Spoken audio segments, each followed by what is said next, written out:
I'll just say hi, folks, and welcome to Island Connections. Yeah.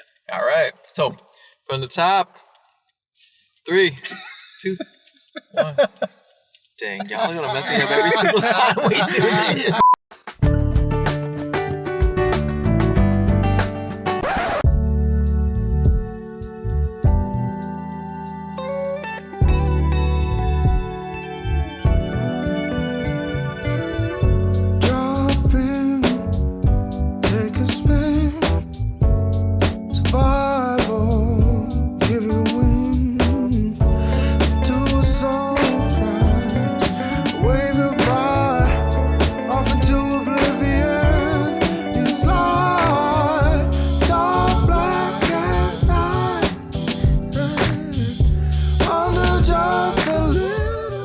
Hello, folks, and welcome to Island Connections. I'm Ethan Caldwell.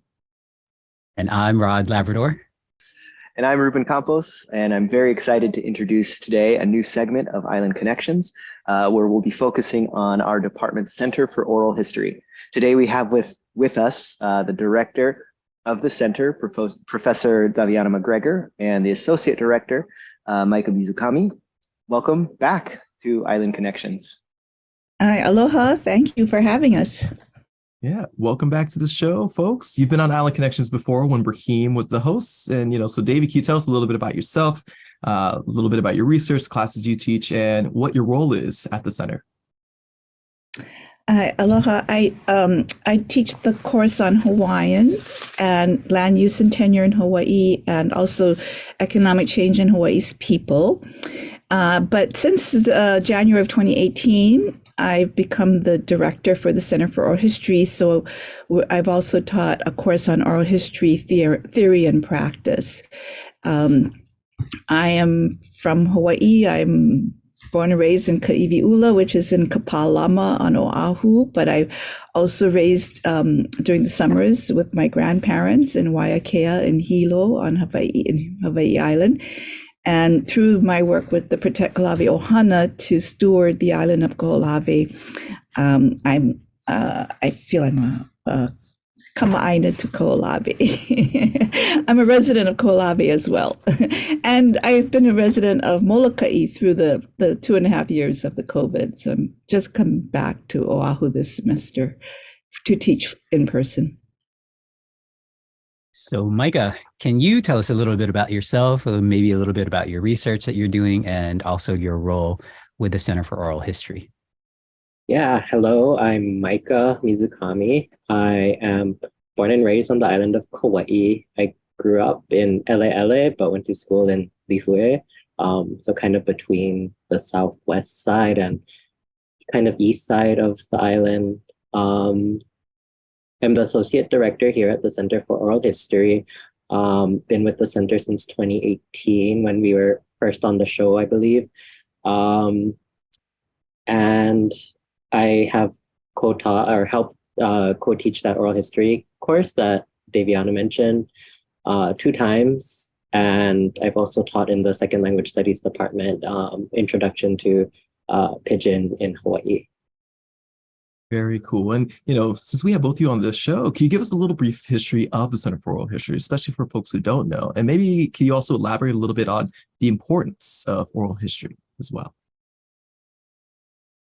Yes, well, in the mid-'70s, I would say, not sure exactly the year, the legislature had set up a commission on history and the humanities, just as it also set up a commission on culture and the arts. And they were sort of semi-public entities. And the history and humanities was tasked with, in part, to do oral history, to begin to develop a public history of Hawaii.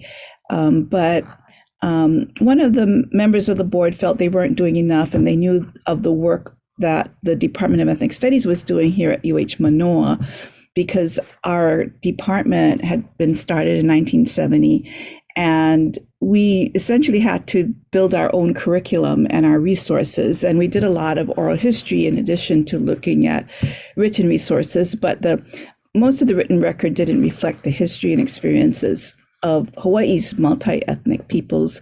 So we had to develop this history through conducting interviews and really building up,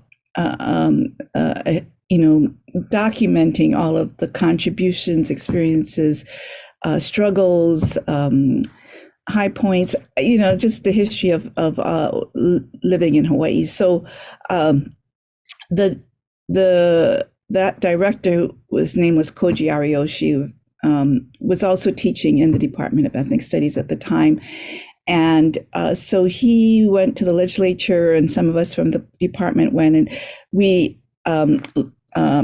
convinced the legislature that the work of oral history should be transferred to the University of Hawaii and to the Department of Ethnic Studies. And so in 1976, it was transferred to Department of Ethnic Studies.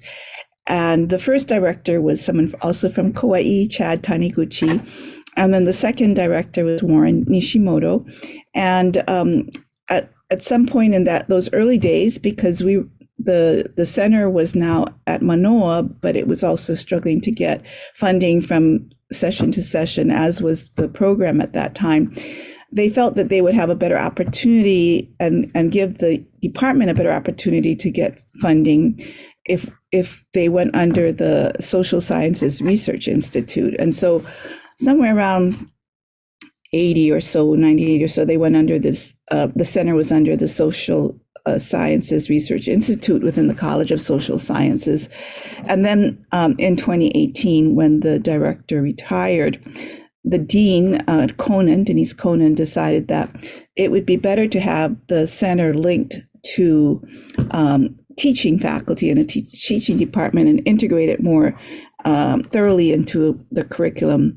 And so she approached Ethnic Studies Department, School of Communications, as well as Public Administration, if any of these departments would want to take on the center. Or Ethnic Studies said, yes, we would like to do it. I was very enthusiastic because I had been part of bringing it to the university. And so we did take it on, and we dedicate half a position to the center, which is my position, and for the center to do its work. And I'll let Micah talk about the importance and significance going forward. That's the hard part. The importance and significance of the oral history work here in Hawaii is that there are so many communities and areas, different aina, that people are so connected to. There's so many stories so closely associated to these places that a lot of people have a very special connection to. And we are hoping to, as the Center for Oral History, the only public center dedicated to oral history work here in Hawaii, try and help document those stories so that they're preserved for future generations, but also to help empower those communities to be able to document those stories on their own, because there's only two of us here at the center, and we can't do all of that work. We don't know all of the intricacies and nuances of these places. So we're hoping that we can work more closely with these communities moving forward and encourage them to start documenting these stories before they're forgotten. I'm sure it'll be very difficult to narrow down across that 40-year history, but what are some of the past projects that you think will be especially interesting to viewers or especially relevant to today's politics, or what students should know about? Mm-hmm. Yeah, so we have 800 interviews of men and women in Hawaii, and topics ranging from communities that are in transition, such as documenting the changes that went on in Kalihi in its transitions in the 70s, Kaka'ako, which is still undergoing huge transition, and Waikiki, which also had undergone a tremendous transition from the time that people were interviewed pre-statehood to the time they were interviewed in the 70s.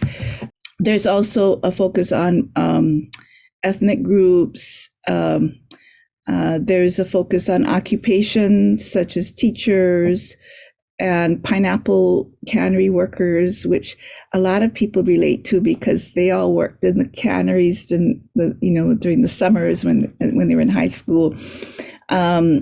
We are there's some collections looking at the phasing out of plantations and plantation life in Koloa on Kauai, in Pu'unene on Maui, and Hamakua Coast on Hawaii Island. There's a history of Kona. Oh, the other occupation was lay makers. So we also have some politicians also, Senator Inouye, and I'll turn it over to Micah. Oh, and these can all be found on our Scholar Space at UH Hamilton Library. But maybe Micah can talk about some of the other ones that are maybe among his favorites. I don't know. I really love the lay seller one that was mentioned. That one, we did a public program and podcast around that one, and we found that even though those interviews were recorded in the 80s, I believe, the lay sellers today, their descendants, are still going through the same struggles that their parents or grandparents who were interviewed faced. So that was really interesting to see how connected those stories are to the present situation. Other ones that I don't think were highlighted are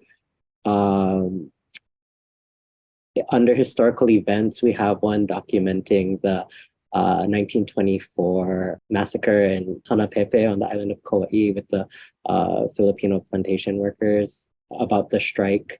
There's also the Uchinanchu, the Okinawans in Hawaii project, and that book was just reprinted by UH Press, I think in December or early this year. And there's also some projects that focus on the Japanese American incarceration, but not only Japanese, also Italian and German American incarceration that happened in the aftermath of the bombing of Pearl Harbor. And we have a project on the 442nd as well. Mm-hmm. Yes. And veterans of the 442nd. We're now, this past year, we've had a project partnering with Hawaii Public Radio, where we've been bringing our histories out of our archives and digitizing them and making them available and weaving together stories around the experiences of these various persons that we've interviewed. And it's been really well received as well.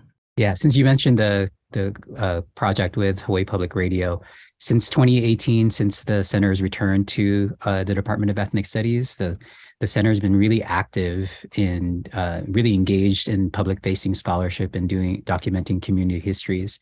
What are some of the ongoing things in addition to the HPR stuff? What are some of the ongoing projects that the Center for Oral History is part of?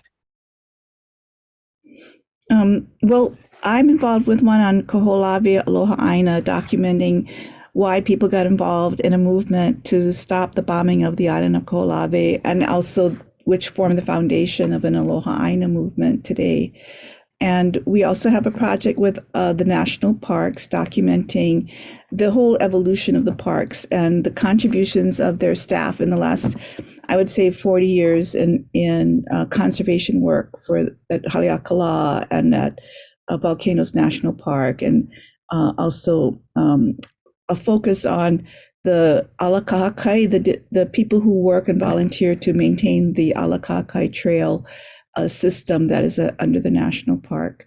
And then a focus on Opelu fishing boats that used to be quite prominent around the Pu'uhonuohu now. And Micah, you want to talk about your COVID project and other projects? Yeah, in 2020, we started a project to document COVID-19 experiences in Hawaii. We had a call for submissions so people could submit written reflections. People submitted poetry, someone submitted a song, but we also did a lot of interviews with individuals, a lot of policymakers, like Representative Sylvia Luke at the time, and Mayor Kim, or former Mayor Kim from Hawaii Island, but also a lot of doctors, psychiatrists, people in the healthcare field as well. And besides that, we're also working on a project documenting the Native Hawaiian boarding experience at Lahaina Luna. Yeah, and I was going to say, you folks definitely have your hands in a lot of different parts of history. Look forward to what you continue to find and help generate. And if folks have a project in mind that could involve the center or are interested in the resources that Center for Oral History has to offer, how can they get a hold of you? How do they stay in contact? They can email us at our center email address. It's cohes@hawaii.edu, but we're also on social media, I believe primarily on Instagram and Twitter. Thank you so much for joining us today, Auntie Davy and Micah. And so everyone, please be sure to check out the Center for Oral History and listen to the podcasts with Hawaii Public Radio. Thank you.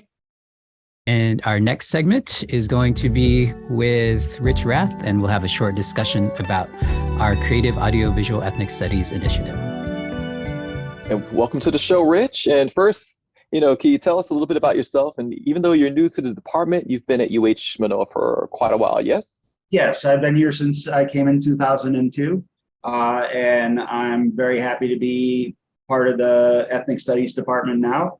I teach on digital media and the sounds of race and ethnicity, among other courses. I'm doing a course on Hawaii's labor history this semester that's lots of fun.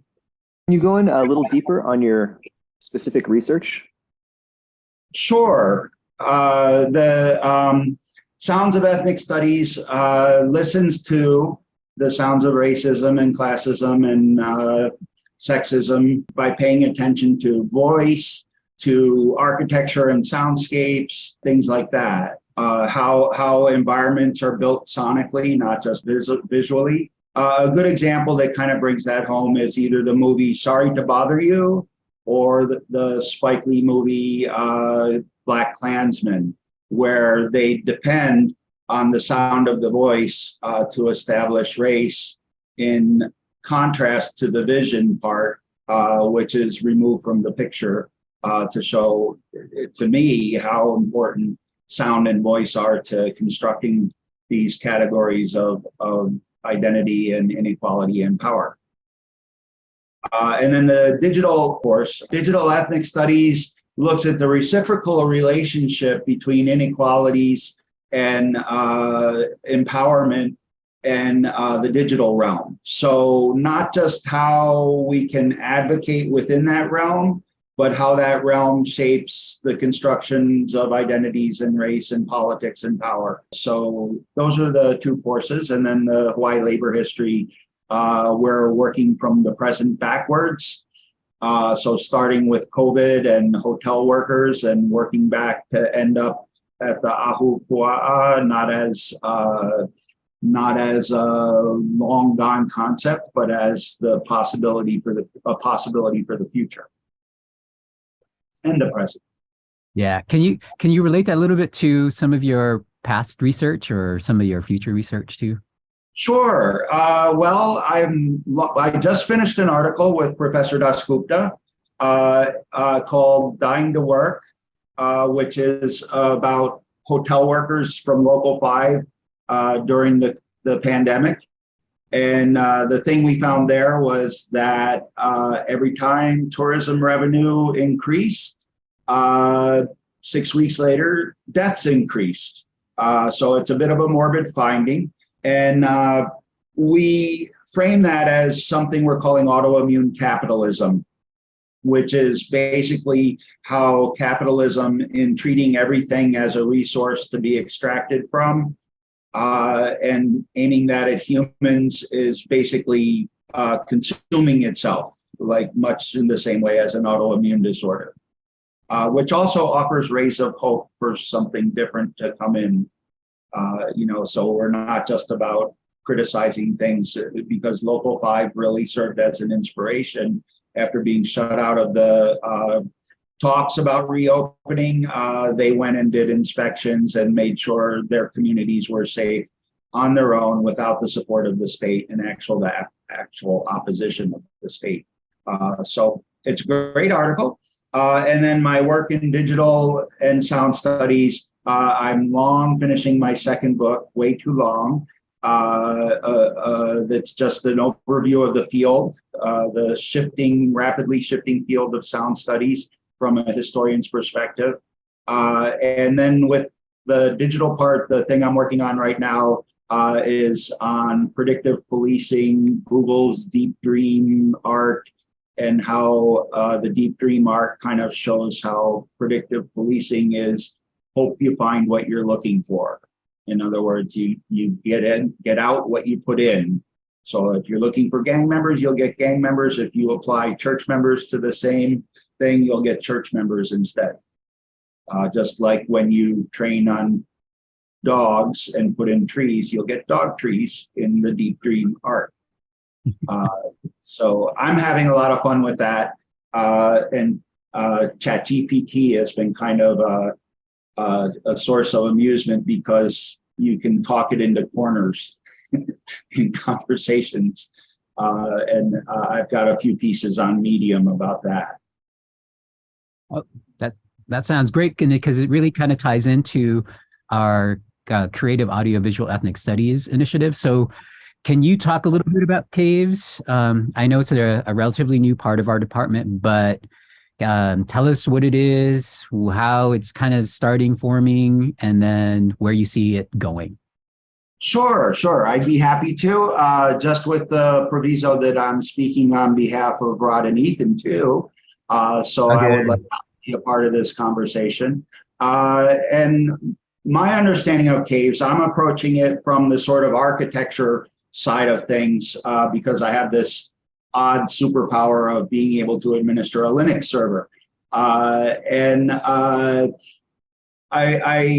am understanding CAVES as a creative audiovisual ethnic studies. So I'm kind of holding up the audio end of things with bringing sound studies into the equation and doing the sort of back end of the project with some ideas I've got that we'll see whether we can implement or not. I know you have some upcoming events with 2 award-winning Native artists coming up. Can you tell us a little bit about that? Sure. The event is called Dispatch, and it's bringing the soundscape of Standing Rock to the UH Campus Center steps on April 11th at 3 p.m. And putting that soundscape in discussion with Red Hill water protectors. So the Dakota Access Pipeline water protectors, we're putting together, we've got Liko Martin and Laulani Teal, 2 amazing local musicians, and other special guests that are gonna frame a response to the call from Standing Rock. Let me tell you a little bit about Candace and Raven. Candace is an award-winning curator who is the founding director of the Forge Project. And Raven just became the first Indigenous person to win the Pulitzer Prize in Music for a composition that was made for a particular space in Ohio, which I would encourage you to look at. It's called Voiceless Mass. And it features a huge organ that goes down to the lower limits of human hearing as the main instrument. He'll also be doing a show that'll be over by the time this airs, where he expresses the noisier part with my own band Replay and a bunch of other local bands doing experimental music. How do you think all of this sounds really kind of interesting and, I don't know, really kind of innovative and all the things, and we know why they're award-winning artists, but how would you fit this into our CAVES initiative, and how do you see this kind of overlapping with some current events and things? Sure. So the idea of water protectors that comes out of Standing Rock, and of course long before Standing Rock, is really an important issue here now because of the Red Hill water crisis and the Navy's, it turns out, quite continuous leaking of jet fuel into the water supply. So hopefully we're going to bring people in as the response to talk about Red Hill and sing about it and express musically about it. and put that into conversation with people who were part of both movements, because a number of people who are water protectors here were also at Standing Rock, and put them in conversation, like so that Hawaii's activists and other indigenous activists, like the Standing Rock soundscape, come into conversation. So we're understanding it as kind of a conversation more than a performance, just not a conversation that's always in language. Awesome. No, that sounds really great. So thank you, Rich, for joining us today. This is all great. Be sure to, everyone, please be sure to be on the lookout for any upcoming Caves events, and don't forget to take courses with Professor Rich Rath. All right, thanks everybody. If the iron is on the line, then I would never run. If we gotta bring the flames, I'm always pulling down the sun. They disrespect my culture and they claim to be porno, then stop the development.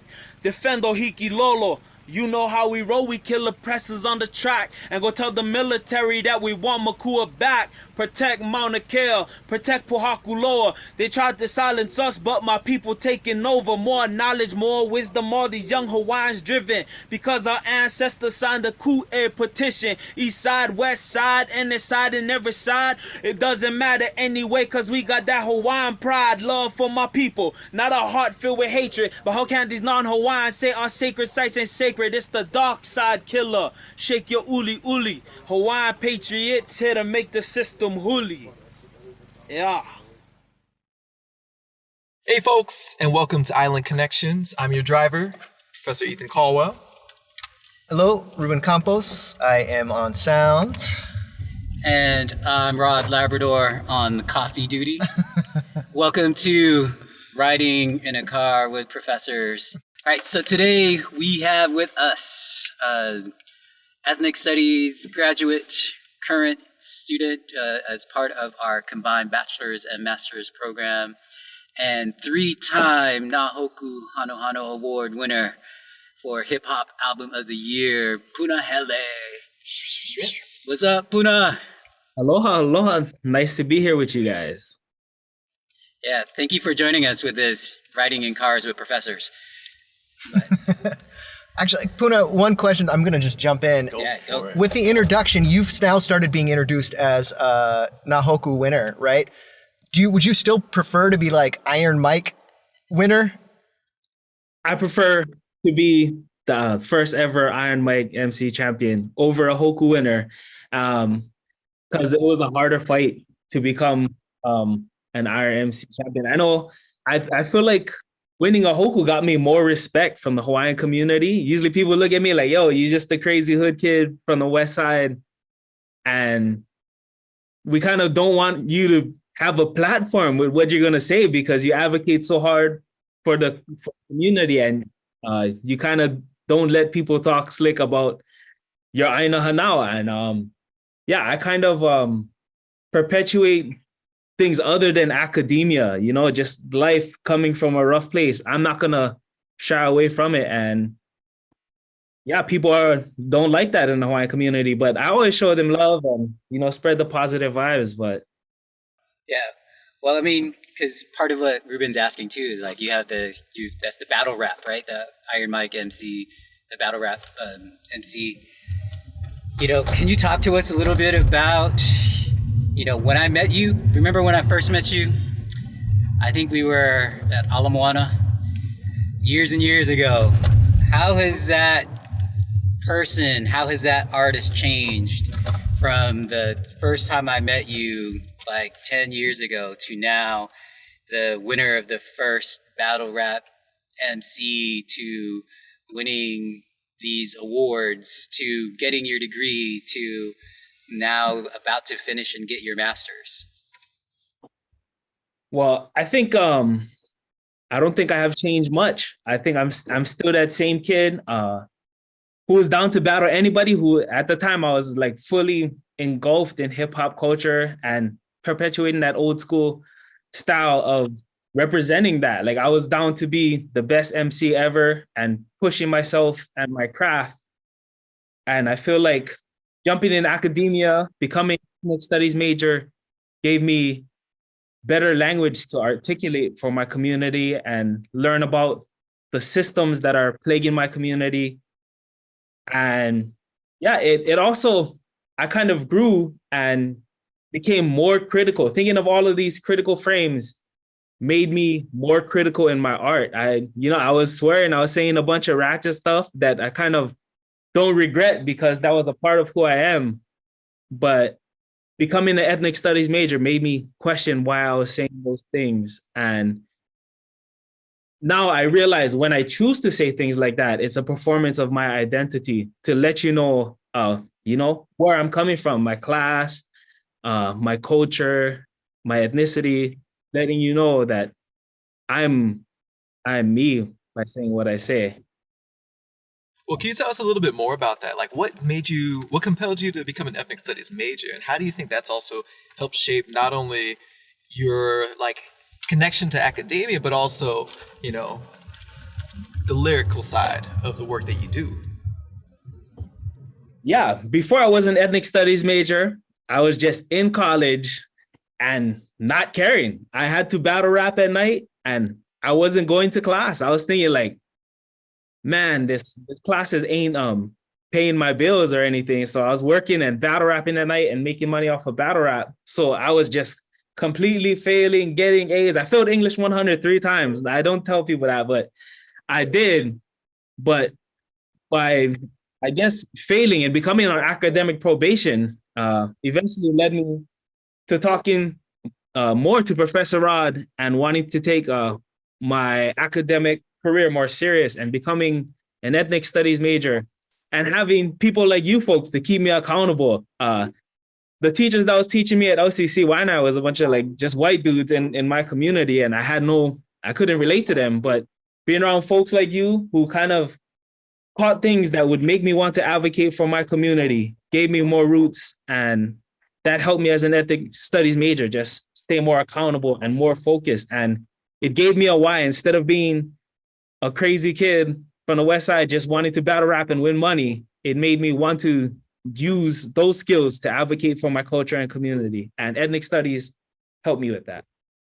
Yeah.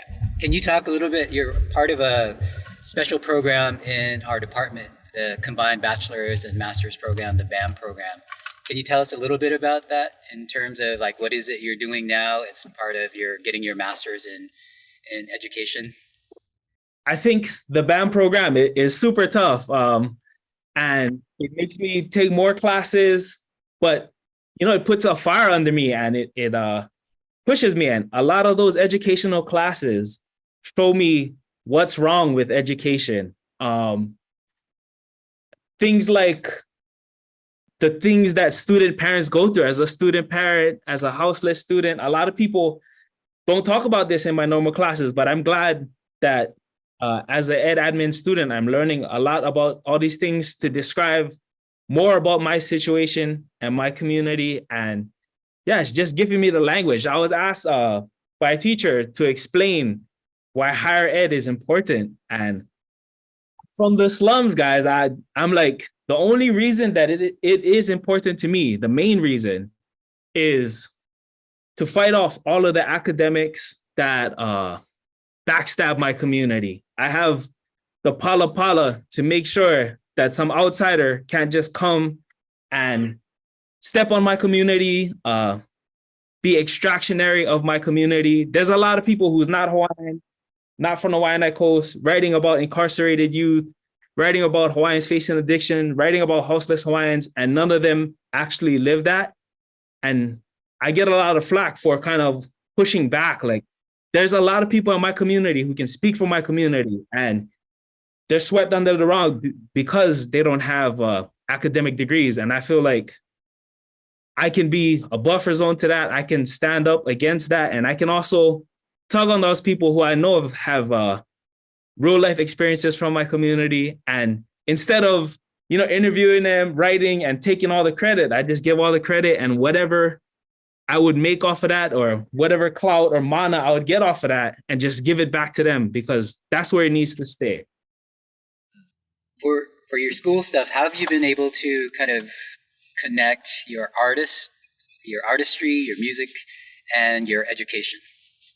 Well, being an ethnic studies major kind of gave me the tools and the language to see exactly what's going on in my community. When I took Dr. E's classes, I learned about redlining, and we don't hear about that in Waianae. Nobody told us about how our communities are affected. Or when I took a class by Rod, he asked us a question: were you in grad? And it's a normal question that everybody asks each other inside of Hawaii, but there's a lot of crazy implications behind that question. I know that my life as a public school Waianae graduate is way different than a Punahou graduate, a Kamehameha Schools graduate, Marino graduate, Iolani graduate, and just learning a lot of those things behind having that kind of helps to inform my art. Well, maybe this is also a good time to kind of transition to looking at some of your work. I don't know, maybe, because I know Ruben has been following your work. Ruben's written about you. Maybe I'll let Ruben ask questions about that. Yeah, I'm actually interested to, from this conversation you're having now, is how maybe not so much necessarily you have changed throughout your art, but kind of going back to that first question I asked is, how have you really directed each of your albums to different audiences? And who are you imagining when you are writing these, and has that changed over time? Yeah, there's a lot of fluctuations. When I did my first album, Batu Monsters, it's more like an EP, but it's the size of an album. I just wanted to push myself. I wasn't taking it serious as an artist. I just wanted to have fun, crack jokes. Yeah, I had fun doing it. I sold all of the CDs I had. I wasn't serious. Then I wrote From Beneath Mount Ka'ala. My life was flipped upside down. I lost some key family members, and I was like, this is it. I'm done rapping. I was at the shipyard. I started off shoveling sand and sandblasting, the poop tanks. All the jobs nobody wanted to do. I volunteered, and I worked my way up to become a Navy-based paint inspector. And I told myself, I'm done with rap. I'm completely out. And I just started recording all these songs, and this is the last one. And eventually I even stopped recording. And my brother, your brother, all of our brother, Big Mox, hit me up one day and told me, come to my house, check me out, bro. And I came to his house, and he said, there's this competition in Hawaii, and we're inviting people from all over Hawaii. People from the continent are going to join, people who have labels. And I think it's missing something. I think it's missing somebody who's from the hood, from Waianae, to speak. And I'm like, I'm done, man. I'm power rap not paying my bills. I was taking care of my family. I wanted to buy my mom a house. And I said, I'm over it. I'm not going to do it. Then he said, just show up for me. I'm putting your name on the list. I showed up, did it. And after a couple weeks of just fighting and battling, I ended up winning the Iron MC tournament. And that led to me I got to finish this album. Then I can be completely done. And I poured my heart into that thing. It's me, my brother Rucka, and recording it at his house in Nanakuli, just yelling full speed, letting my heart out. And I'm like, nobody's going to take this serious. This dude's making this on whatever Fruity Loops and the machine, and we're just two crazy moat kids and whatever. And as a joke, my partner told me, just submit it at the Hokus, and I'm like, oh, whatever. It's never gonna make it. Those Hawaiians don't want to hear this crazy thugged out stories. And it ended up winning Album of the Year. And yeah, as it went on, I realized that more Hawaiians started embracing me, more academic Hawaiians, some elitist Hawaiians, because I had the title of a Hoku Award winner. And I was kind of one of the first real Hawaiians to win it in my category. So I decided to, I guess, want to, appease them as well as stay true to my roots. And I wrote the Menehune Giant. And I used a lot of Mo'olelo and stories of the Kingdom era songs about Luna Lilo, just trying to process Mo'olelo. And that was at the very beginning. Some of those songs talked about being on Mauna Kea, and it just led to being more about frontline struggles as well as cultural, instead of just the normal hood rat, barefoot scrap stuff that I was used to. Just a quick one, Puna. How does place and context fit into your work? Like, I'm thinking about, being from the West Side, but then also going to the Mauna and then being in places like, UH Manoa. How do you think each of these different spaces have shaped the work that you do, especially, when it comes to your songs? Yeah. Well, there's a Olelo Noyao that says, He li'i ka aina, he kawa he kanaka. Man is the servant and the aina is the chief. As Benny the Butcher says, everything relates back to drug dealing. And that's super thugged out. And I'm like, wow, that's a really poignant statement. But for me, everything relates back to aina. Everything relates back to place. Everything relates back to land and community. And a lot of people don't explain this a lot, but I feel like that's an indigenous mindset. And hip hop is all about that. Hip hop is all about place. And I would be nothing if I erased where I come from. Also, as a Hawaiian, my ancestors are synonymous with the places that people traveled, places that people been. I'm synonymous with the place. When people think of Punahele now, and it wasn't intentional, it's just, they think of Makaha. And it's because every single album I put out, I kind of represent so hard for Makaha. That's my baby, is my community. I give my life for it. I sacrifice it. Some people praise God super hard. All glory to God. For me, it's all glory to Makaha. All glory to the slums, to the chicken fight, to the dice games. And as an academic, I shouldn't be saying this, but I love my community that much, and I love the spirit of it. All of the flaws that people kind of make fun of in my community, like teachers told us speak proper English. When I walk down the road in my house, some girl that I probably only met like once in passing is gonna be like, "Sup, dog? You hungry?" and gonna give me a Little Caesars pizza. And the pilina with that person, just because they see me in passing or know that I say some outlandish stuff about loving our community, they kind of show me that respect. And yeah, I love the hood. I want to do good for the hood.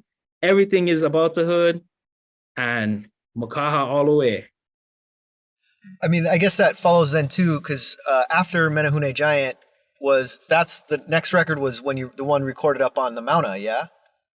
Yep, it was From Beneath Mauna Kea. I was up there 6 months, just on the phone with barely enough service. The things that was coming through is David Ige calling us a bunch of druggies and criminals. But when you look at those people, I was there at 2 a.m, getting up, helping people set up for the cattle guard. But it's bone chilling up there at 3 a.m, 2 a.m, and just watching them chain themselves until the sun came up.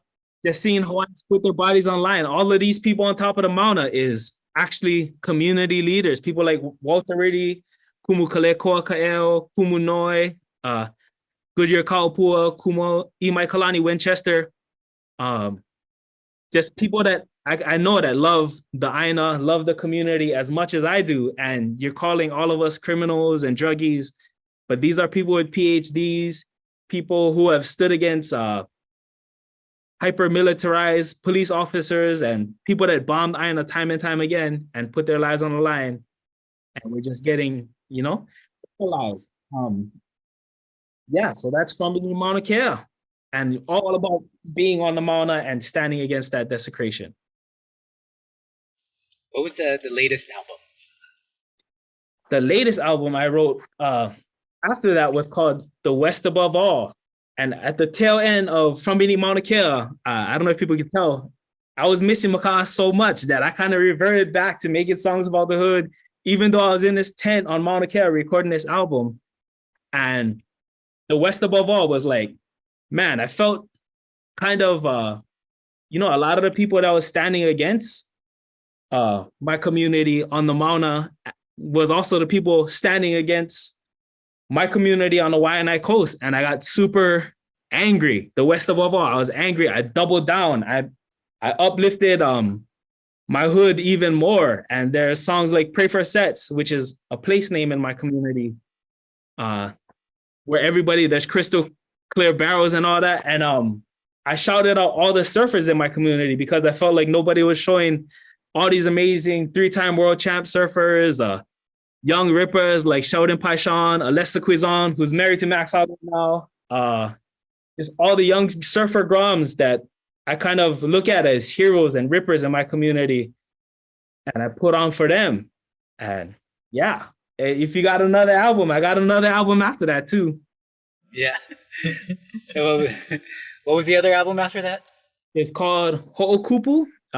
It's a collaborative project with producers like Otoro Beats and Rucka the Magnificent and Kahale Naehu, alongside artists like Ihilani Lasconia, the Paniola Prince, his Queen Maile, Mr. Kapu, Il Nomadic, Drifton Limerick, and it's more focused on Hawaiian mo'olelo, Hawaiian history, and it was super amazing to do and just work with such a tough bunch of Hawaiians and other artists that support Hawaiian struggles and want to uplift that culture and our mo'olelo too. That album seems to kind of come out of, or at least link up with the BAM program you're in. It's a very educational album. Can you kind of... Yeah, it's a super educational album. It comes with a curriculum book, a writing prompt book, and is poised to target more and more schools as time goes on. Yeah, I'm excited to see what it does. It's doing super good, and I love it. Yeah, but it took me out of my comfort zone, writing that. I always wanted to write about Makaha and loving Makaha, but I was always down and still am always down to Kāko'o Hawaiians and other endeavors like that too. But it's still I'm still processing that, and still, it was kind of tough taking on the persona of Lot Lane, who's a Hawaiian Kingdom hero, and just things like a lot of us took on the roles of people like Emma Nawahi and perpetuated and spoke from their position. And for some, it was easy. For me, it was a challenge, but everything Hawaiian culture, support them full on, as Brother Is says. So a question that I think all of us have for you. If you were to direct somebody, or if you were to have people listen to one song from each of your albums, what song would you choose? Okay. From Batu Monsters, the song that I would choose is Heaven's Parking Lot. It's about my life being ruined. Everything's going to hell around me. It's all in shambles. And I didn't know at the time. The structure is it's 60-bar verses and just scattered random bridges. And in my head, I thought heaven was a parking lot, because my best moments in life up to that point, and still almost to this day, besides having kids and stuff, was in parking lots, ciphering with my friends, doing a lot of crazy hood rat stuff that I'm not gonna mention, was in parking lots, and just having the most glorious moments of my life was in parking lots. But the song Heaven's Parking Lot is about, just everything going completely wrong. And I feel that song was a prophecy for my life. And it led to From Beneath Mount Ka'ala. It kind of set up that whole album. This album is my baby. So you're going to have many songs that I'm going to offer from this one. The favorite song, the usual standard that the crowd rocks to, is Ho'omau Keola, which is inspired by hanging out with Palestinian people. The occupation is way worse, way rough, but they took time to celebrate, to party, to dance. And I was like, man, my community got a party. I mentioned the craziest hardcore struggles in that song, but I made the chorus about partying despite all of that, celebrating your culture, celebrating your community, linking up and celebrating each other. My favorite song from the Menehune Giant it sounds lovey-dovey to me, but it would be Ulu. Two songs, actually, Ulu and From the River to the Sea. Ulu because Big Mox and Nick Kurosawa is on it, and both those dudes can sing super hard. Nick got the voice of an angel. He'll probably steal your girlfriend if it's not a long-term committed relationship with that voice. And Big Mox, this whole project, I was sending out records to a lot of people and nobody got back to me. And I sent it to Big Mox, and immediately, like 20 minutes later, he did the whole verse and was done. And I'm like, man, all these young hungry Hawaiians and other people in the hip hop scene that I want to collab with, like just straight, like never respond. And it was that day I sent it to Mox. All the hoes, I had like 8 songs with nobody on them. I just freestyled in a studio with Scott, but Big Mox came that night and finished that album. And From the River to the Sea, I wrote while I was in Palestine. And yeah, I think a characteristic that I like about myself, and I don't like a lot of things about myself, but I'm gonna talk my S right now, is I'm not afraid to lay my life on the line for other people in the name of solidarity. And I just felt so much aloha and love and related to people in Palestine so much that I wrote that song immediately. And it's about loving that community and, you know, risking everything I have right now, you know, all these degrees, these accolades. I'd lay my life right down, kids, and give my life so Palestinians could have their Aina, just because I know how it feels to be displaced in your own homeland and face all of those struggles. So, and after that, the album I never mentioned is Don't Glorify Snitching. It was poking fun at Tekashi 6ix9ine. I submitted it for a Hoku, but I was like, oh, they ain't gonna like this crazy song. It's a picture of a dead rat that got whacked by a slip on the album cover. My favorite song from that one is Never Leave, just about not leaving your home no matter what colonization does to you. And continuing on, From Beneath Mauna Kea. Ooh, what is my favorite song from that album? I think my favorite song is the outro. It's Mahalo Again. And it's probably only a few seconds long. And it's a group of kids owing to me and Illnomatic for teaching them songwriting workshop. And they did their final ho'ike on it. And yeah, they gave us Oli Mahalo, and just having their mana and their energy and their permission with gifting me that Oli kind of means a lot. And yeah, it's bigger than myself. All of those frontline songs about standing for the Aina speak for themselves, but Oli Mahalo, just knowing that these kids have the tools and the leo to speak for their communities and their front lines means more to me. And The West Above All, oh man, I love a lot of those songs. That's my favorite album. Nobody knows it because I go so hard for the hood. I like the song Country Mokoians. A lot of people criminalize people from my community. There's even an academic who got 18 years in prison for doing some bad stuff. And, you know, I know the people that he was doing the bad stuff with. I'm related to him. And I know his tough situation behind that. And I wonder if I was in his shoes, like, would I kind of do what he did? And sometimes I like my back's against the wall, my account is overdrafted, I'm losing it. How am I gonna get this kid diapers? And I ask myself, dang, I know all these people, but I kind of fight against myself to be like, don't take that crazy road. But a lot of Hawaiians write him off. They used to celebrate him hard. He was God's gift to my community. And he was nothing but nice to me. And when I had hard times, Sam Kapoy was there for me. So free Sam Kapoy, one good brother. I don't judge one person by a mistake. I kind of wish that he didn't make it, but I still love him because I know that guy is a good guy. And I know he was trying to do his best and play the best hand out of the worst cards he was dealt. So free Sam Kapoy. And Chokoan is not gonna like that, but I love you guys too, but free Sam Kapoy. How would you, like, and thank you so much for taking us through, like, your selections for each record.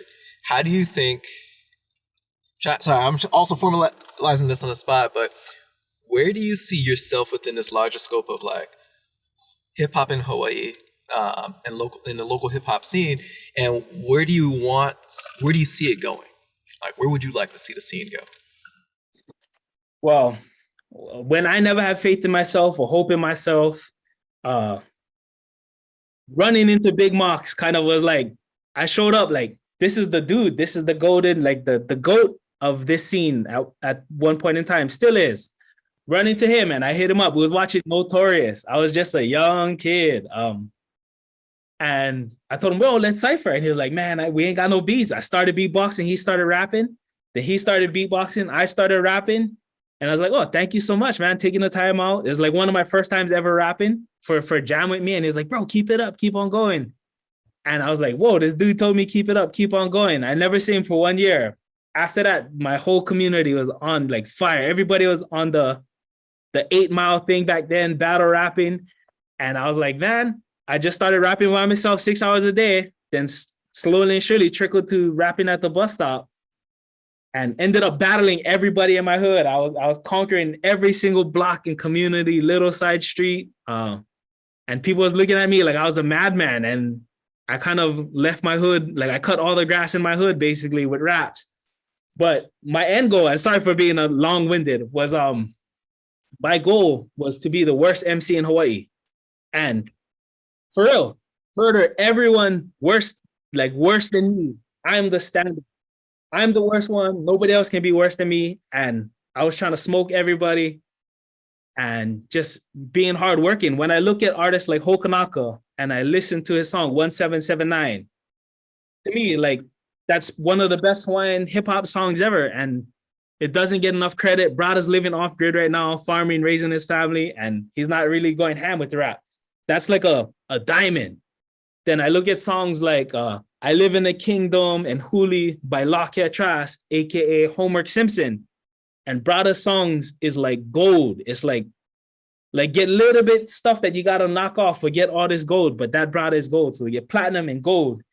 And when I think of Punahele, he's from the slums, he's from the streets, he represents the have-nots, people don't care about him, and people don't value him. But I see my music, my art, and who I am as dirt that can grow anything. Like you're not gonna have hope, and it might not be seen as valuable as gold and platinum, but you can put one huli in them, you can put one ulu tree in them, you can put noni in them, maya in them, the thing will grow anything, because it could be a lot of people's castaways that be compost and mulch, but it's so valuable because there's vai in there. You know, kids can use my pain, my struggle, and just my perspectives on approaching this hip hop and plant whatever they like in them. And maybe more valuable things can grow out of it. You know, I as much as I like talk my ass, but it's like, nah, it's bigger than myself. It's about freeing Palestine. It's about freeing Okinawa. It's about supporting other indigenous communities, supporting kids who know more money, who had to, have their homies open the back door on the bus to get to where they was going, just to help their community eventually anyway. It's bigger than myself. And I like be the dirt of my community. I like be that Makaha red dirt with the sand that you can throw some kalo in and make something amazing that could feed your community for generations. Let me be the dirt. Well, I think that's a good place to end it. But thank you, Punahele. As always, I think you're talking about the dirt, but also I think see yourself as a diamond, right? With all the pressures and everything coming in, but then out of that, emerging to something that's brilliant. And so I think for everybody else, I would urge you all to listen to all the music from Punahele. He took us through a bunch of his music. So his music is available on all the different platforms. I'd urge everyone to listen to not only the award-winning albums, but everything else as well. Any last words from the two of you? Thank you, as always. Some would say that my work is revolutionary, cause I tell my youngest not to join the military. Give him a na'o from Aloha Aina visionaries, like Moani Keala and Auntie Terry. We was called savages by the missionaries who had deception and greed in their itineraries. Look to the source to destroy our adversaries. Keala Kekua, the 14th of February. The Ku'e flows in our blood, it's hereditary.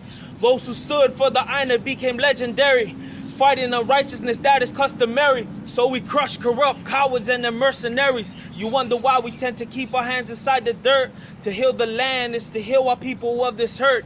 You wonder why I tend to keep my hands inside the dirt. To heal the land is to heal my people of this hurt.